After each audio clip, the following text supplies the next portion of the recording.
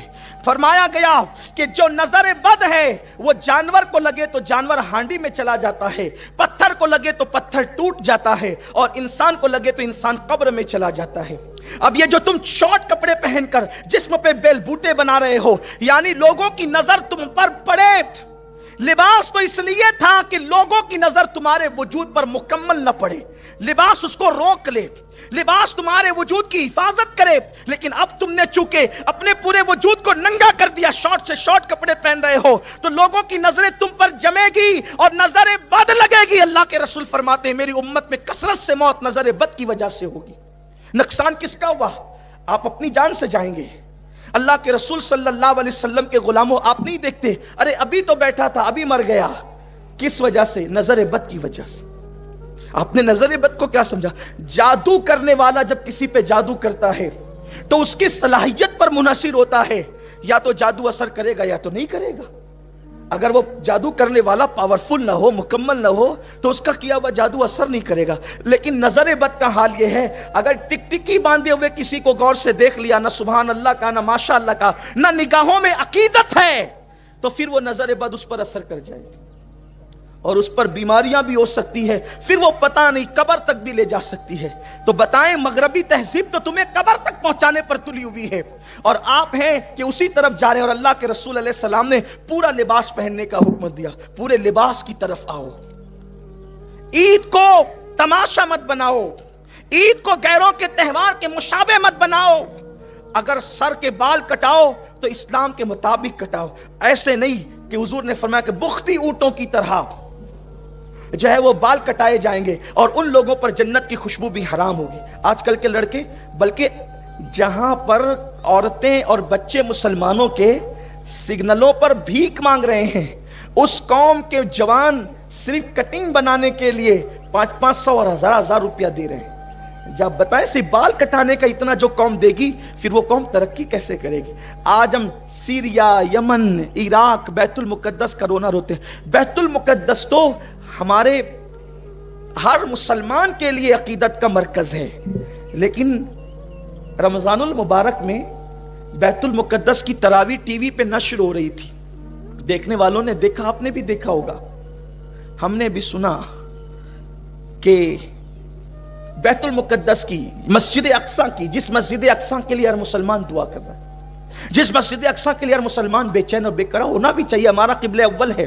لیکن جب مسجد اقصی کی تراویح نشر ہو رہی تھی ٹی وی پر, تو دیکھا گیا کہ امام کے پیچھے جتنے کھڑے ہیں 95% لوگ ہیں, نہ ان کے چہرے پہ داڑھی ہے, نہ ان کے سروں پہ ٹوپیاں ہیں. ہمیں ان سے ہمدردی ہے, اللہ ان کی حفاظت کرے. ان کے ہاتھوں میں پتھر ہے, ہم ان کے ہاتھوں کے پتھر دیکھ کر متاثر ہیں, دعا گو بھی ہیں کہ وہ پتھروں سے لڑ رہے ہیں, بندوقوں کا جواب پتھروں سے دے رہے ہیں, ہتھیاروں کا جواب پتھروں سے دے رہے ہیں, لیکن ان کو فتح و نصرت نہیں ملتی. کیوں نہیں ملتی؟ ان کے ہاتھوں میں پتھر تو ہے مگر دامن شریعت نہیں ہے. خدا کی عزت کی قسم, جن دن ان کے ہاتھوں میں شریعت کا دامن آ جائے گا, خدا ان کے اندر اتنی قوت پیدا کر دے گا کہ باطل قوتیں ان کے قدموں میں سرنگو ہونے پہ مجبور ہو جائے گی. جو ٹوپی نہ پہن سکے, انقلاب پتھروں سے تھوڑی آتا ہے. انقلاب تو مصطفیٰ جان رحمت کی شریعت پر عمل کرنے سے آتا. اور ہندوستان کے مسلمانوں کو بھی آگاہ ہونا چاہیے, اگر آپ بھی اور ہم بھی دین کے قریب نہ آئے تو اللہ نہ کرے, 1000 بار نہ کرے کہ وہ دن ہم پر نہ آ جائے جو ان کو آئے نا, اس سے بدترین دن ہندوستانی مسلمانوں کے لیے آ سکتے ہیں اگر ہم دین کے قریب نہ آئے. یہی روش رہی عید کے بعد زنا کے اڈوں پہ جانے کا پلان, عید کے بعد سنیما گھروں کو آباد کرنے کا پلان، عید کے بعد عیاشیوں کے اڈوں کو آباد کرنے کا پلان، عید غیر مسلموں کی طرح کافروں کی طرح منانے کا انداز، فضول خرچی، عیاشی، جوے، عید کی چھٹیوں کے اندر یہ ساری گندگی کرنے کا پلان اگر یہی رہا تو یاد رکھنا میرا رب فرماتا ہے ان اللہ لا یغیر ما بقوم حتی یغیر ما بانفسہم، کہ اللہ کسی قوم سے اس وقت تک نعمت نہیں چھینتا جب تک کہ وہ قوم خود ایسے حالات پیدا نہ کرے۔ بس اپنی گفتگو کو سمیٹتے ہوئے دو باتیں عرض کرتا ہوں۔ عید پر خرچ کرنے سے پہلے کہاں خرچ کر رہے ہو تھوڑا سا سوچ لینا، کیونکہ اللہ فرماتا ہے ثم لتسألن یومئذ عن النعیم، ہم تم سے ہر نعمت کے بارے میں سوال کریں گے، اور اللہ کو جواب دینا کوئی آسان کام نہیں ہے۔ ایک بزرگ کو ایک بادشاہ نے دعوت دی، اور دعوت دینے کے بعد کہا حضرت آپ نے میرے دربار میں تشریف لانا ہے۔ فرمایا کہ ہم فقیر لوگ ہیں، ہمیں دربار کی دعوت سے کیا تعلق۔ فقیروں کا مزاج بڑا اونچا ہوتا ہے، یہ فقیر وہ نہیں جو بھیک مانگتے پھرتے ہیں، یہ بھکاری لوگ ہیں۔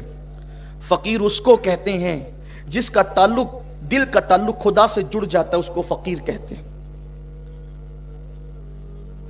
جس کی فا فقر اور فاقے کی طرف اشارہ کرتی ہے، جس کی قاف قناعت کی طرف اشارہ کرتی ہے، جس کی یا یاد الہی میں ڈوب جانے کی طرف اشارہ کرتی ہے، اور جس کی راہ رب تبارک و تعالیٰ کی ذات میں فنا ہونے کی طرف اشارہ کرتی ہے، یہ ہے فقیر۔ اور بھیک منگوں کی بات نہیں کرتا۔ تو ایک مرد درویش کے پاس، فقیر کے پاس کہنے لگے کہ آپ تشریف لائیں۔ کہا میں درباروں سے کیا کام۔ اصل فقیروں کی شان یہی ہے کہ ان کے دربار میں امیر آتے ہیں، وہ بادشاہوں کے دربار میں نظر نہیں آتے۔ کہا کہ میں نے نہیں آنا۔ کہا کہ حضرت کرم ہوگا آپ تشریف لائیں۔ کہا ٹھیک ہے، اگر آئیں گے تو 3 شرطیں ہیں، اگر 3 شرطیں مان لو تب آئیں گے۔ پہلی شرط یہ ہے کہ جہاں جی میں آئے گا وہاں بیٹھیں گے، جہاں جی چاہے گا وہاں بیٹھیں گے، جو جی میں آئے گا وہ کھائیں گے، اور جو کہیں گے وہ ماننا پڑے گا۔ 3 شرطیں منظور ہے تو آتے، ورنہ نہیں۔ کہا ٹھیک ہے، اگر بہت چھوٹی سی شرط ہے بظاہر کہ جہاں چاہیں گے بیٹھیں گے، ظاہر سی بات ہے، کوئی کرسی چھوڑ کر کے کس نے بیٹھنا کہاں ہے؟ بریانی مرغ مسلم چھوڑ کر اور دسترخوان کی غذائیں چھوڑ کے کسی نے کھانا کیا ہے؟ اور پھر بات ہی کون سی ایسی ہوگی، زیادہ سے زیادہ یہی کہیں گے کہ کچھ نذرانہ دے دو۔ دیکھو انسان کی سوچ اس کی اپنی اندر کی طبیعت کا اظہار کرتی، جیسا انسان ہوتا ہے ویسے اس کی سوچ ہوتی۔ انسان کی اوقات، اس کی حیثیت، اگر اس کی عظمت یا اس کی ذلت پتہ کرنا ہو تو اس کی سوچ دیکھو، اور سوچ کا پتہ اس کی زبان سے چلتا ہے۔ زبان ایک ایسی چیز ہے کہ اندر کے مشکیزے کے اندر جو ہے باہر وہی نکلے گا۔ ٹھیک ہے 3 باتیں مان لیتے ہیں، لیکن جن کے رتبے ہیں سوا، ان کو سوا مشکل ہے۔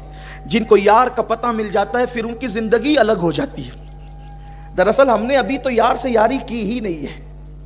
جس کو یار کی لذتیں مل جائے، اس کے قرب کی لذتیں مل جائیں، پھر اس کے لیے زمین اور چٹائی میں کوئی فرق نہیں رہتا، پھر اس کے لیے تخت اور تختے میں کوئی فرق نہیں رہتا، اس لیے کہ جس کو یار جو مل جائے، اس کا قرب جس کو مل جائے، اللہ کرے وہ لذت ہمیں نصیب ہو۔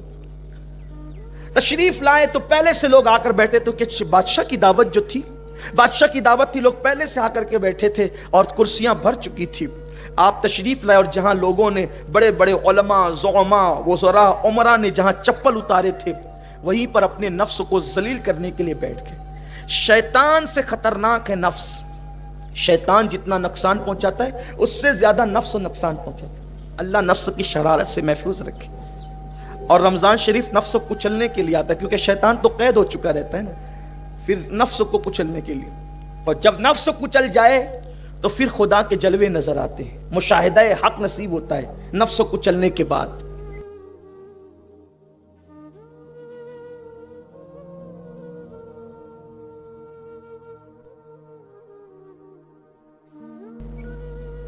ایک دن حضرت داؤد علیہ السلام نے کہا نا، اے اللہ تو مجھے اپنا بنا لے، تو مجھے اپنا بنا لے، تو مجھے اپنا بنا لے۔ کیا کرنا پڑے گا اس کے لیے؟ تو اللہ نے فرمایا یہ مجھے اور تو یہ ختم کر دے۔ جب تیرے اندر میں ہی نہ رہے گا تو پھر میں ہی میں رہوں گا نا، اور میں تو مجھے زیبا ہے، تجھے نہیں۔ آپ غور کریں، یہ نفس، جب تک کہ نفس رہے گا خدا کا کی معرفت نصیب نہیں ہو سکتی۔ اور بیٹھ گئے جوتوں کے پاس، لوگ دوڑے آئے, حضور کیا کر رہے ہیں, تشریف لے چلیں. میں نے تو پہلے ہی کہا تھا جہاں چاہیں گے بیٹھیں گے, اس لیے اب یہاں بیٹھنے تھے, اگر آپ مجبور کریں گے تو ہم چلے جائیں گے. دیکھو اللہ والوں کی سوچ, ہمیں کوئی اچھی جگہ نہ دے تو ہم ناراض ہو جاتے ہیں, اور وہاں حال کیا ہے, بیٹھ گئے. پھر اس کے بعد کہا حضرت یہاں تو دسترخوان نہیں لگ سکتا, تو آپ کھانے کے لیے اندر آ جائیں. کہا ہم دسترخوان کے لیے آئے بھی نہیں ہیں. اپنی جھولی سے سوکھے ٹکڑے نکالے اور شوق سے چبانا شروع کر دی. بس یہی بات ہے مسلمانوں, لذیذ سے لذیذ غذا کی لذت صرف حلق تک ہے. حلق کے نیچے جب لقمہ جاتا ہے تو سوکھی روٹی اور لذیذ غذا دونوں ایک ہی ہو جاتی. صرف 2 سیکنڈ کی لذت کے لیے مسلمان حرام میں ڈوب گیا ہے, حلال و حرام کی تمیز ختم کر چکا ہے, اللہ کا خوف دل سے نکل چکا ہے. تو لقمہ لوگ ڈال رہے تھے مرگن غذائیں, لذیذ غذائیں, اور وہ سوکھی روٹی اٹھا کر کے چبا رہے تھے. جب چبا لیا اور کھا لیا, پھر اٹھ کر کے اندر آئے. جب سب کھا چکے, کہنے لگے اب ذرا چولہا جلاؤ, اس پہ توا رکھو. کہنے کے مطابق چولہا جلایا گیا, توا رکھ دیا گیا. جب توا آگ سے بالکل تپ کر لال ہو گیا تو وہ بزرگ اس لال آگ کے توے پہ کھڑے ہو گئے اور آسمان کی طرف رک کر کے کہنے لگے اللہ, میں نے حرام نہیں بلکہ حلال کھایا ہے. میں حرام کی قالین پر نہیں بلکہ تیری حلال زمین پہ بیٹھا ہوں. اور اس کے بعد پھر نیچے اترے تو ان کو کچھ نہیں ہوا. پھر آپ نے ان لوگوں سے کہا, بادشاہ کی کرسی پہ بیٹھنے والوں اور اس کے دسترخوان پہ کھانے والوں, ذرا اب تم بھی توے پر آ کر کھڑے ہو جاؤ اور آج کے کھانے کا حساب دے دو. حساب دو آج کے کھانے کا, تم نے کیا کھایا ہے. تو وہ کہنے لگے حضرت آپ اللہ کے ولی ہیں, آپ کو کوئی نقصان نہیں ہو سکتا اس توے سے.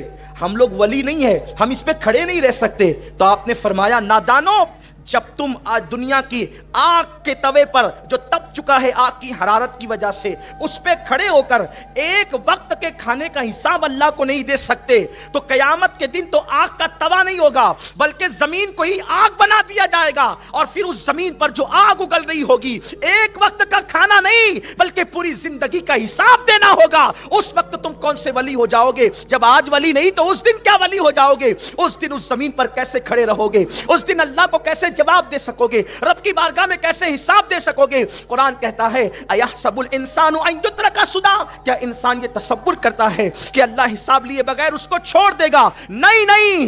عید کے دن خرچ کرنے والوں, سنیما گھر میں خرچ کرو گے, ناجائز کٹنگ پہ خرچ کرو گے, ناجائز مقامات پہ خرچ کرو گے, لغویات اور فواحشات پہ خرچ کرو گے. ثم لتسألن یومئذ عن النعیم, اللہ رب العزت تم سے ہر نعمت کے بارے میں پوچھے گا. کہیں یہ عید کا دن یوم عذاب نہ بن جائے, کہیں یہ مغفرت کا دن اللہ کی عذاب میں گرفتاری کا دن نہ بن جائے. احساس کیجئے. اور دوسری بات جو کہنا چاہتا ہوں اختتام پر, بلند آواز سے ذرا درود شریف پڑھ لیں, پورا مجمع مل کے پڑھیں عاشقوں کی طرح کہ عیدگاہ گونج جائے. ایک بار درود شریف بلند آواز سے. اللہم صلی علی سیدنا مولانا محمد معدن الجود والکرم والہ واصحابہ وبارک وسلم. صلاۃ و سلام علیک یا رسول اللہ. عید کیا ہے؟ میں دیکھتا ہوں کہ عید کو ہم خوشیوں کا اظہار کرتے ہیں. جب عید آتی تھی تو حضور کیا کرتے تھے پتہ ہے؟ اب ذرا یہاں دھیان سے سنیں. حضور کی نبوی عید, سنت والی عید کیا ہے؟ اگر آج ایسی عید منا لی سچے دل سے, میری بھی مغفرت اور آپ کی بھی مغفرت ہے. لیکن حضور والی عید, نمائشوں والی عید نہیں, لیڈروں والی عید نہیں, علم ظاہر کے پرستاروں کی عید نہیں, حضور کی سنتوں والے عید. جب عید آتی تھی تو حضور علیہ السلام یہ کرتے تھے کہ جتنے جنگی قیدی ہوتے, جنگی قیدی جن کو قید میں ڈالا جاتا, حضور فرماتے قصور کچھ بھی ہو چھوڑو, آج ہماری عید آ گئی, ان سب کو آزاد کر دو. حضور سب کو چھوڑ دیتے تھے, سب کو معاف کرو.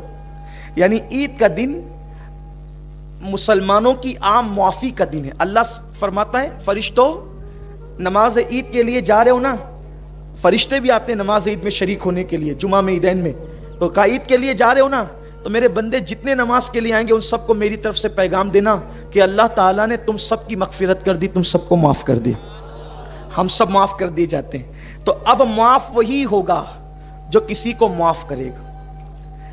عید کے دن دوستوں سے گلے ملنے والوں, کیا ایسا نہیں ہو سکتا کہ ہم حضور کی سنت کے مطابق عید کے دن دشمن سے بھی گلے مل لیں؟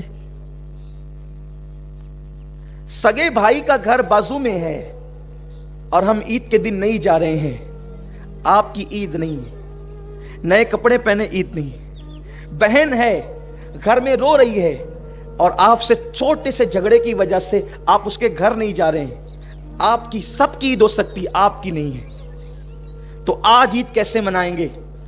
آپ کو کسی نے کتنی بھی تکلیف پہنچائی ہے، کتنی بھی اذیت پہنچائی ہے، اس کو معاف کریں۔ کیا سوچ کے معاف کریں؟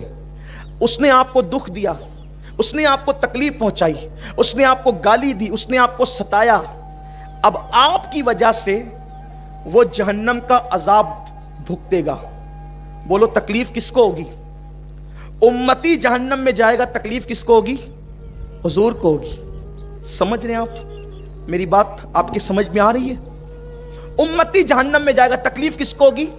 حضور کو ہوگی۔ کیا آپ میں سے کون چاہتا ہے کہ حضور کو تکلیف ہو؟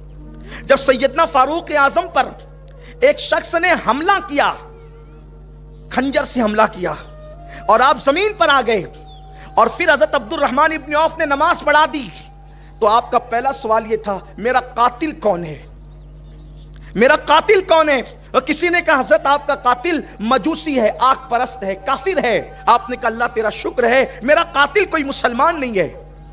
تو کسی نے پوچھا فاروق اعظم اگر آپ کا قاتل مسلمان بھی ہوتا تب بھی آپ شہید ہوتے، کیونکہ کسی کو قتل کر دے مسلمان تو بھی وہ شہید ہے، پھر آپ یہ کیوں کہتے ہیں اللہ تیرا شکر ہے میرا قاتل کافر ہے مسلمان نہیں ہے؟ فرمایا نادان، اگر میرا قاتل مسلمان ہوتا تو میرے قتل کی وجہ سے اس کو جہنم میں جانا پڑتا، اور وہ میرے وجہ سے جہنم میں جاتا، میرے مصطفیٰ کریم کو تکلیف ہوتی۔ تو کافر جہنم میں جائے اس کا ٹھکانہ تو جہنم ہی ہے، میری وجہ سے کوئی مسلمان جہنم میں نہ جائے۔ تو اگر ہم نے اپنے دل دکھانے والے کو، تکلیف پہنچانے والے کو معاف نہیں کیا تو اپنی وجہ سے وہ جہنم میں جائے گا، یا دنیا میں اپنی وجہ سے وہ مصیبت میں مبتلا ہو جائے گا۔ تکلیف کس کو ہوگی؟ ارے اس نادان کو مت دیکھو جو تمہارا دل دکھا رہا ہے، اس محبوب کو دیکھو جو گنبد خضرا میں آرام کر رہا ہے۔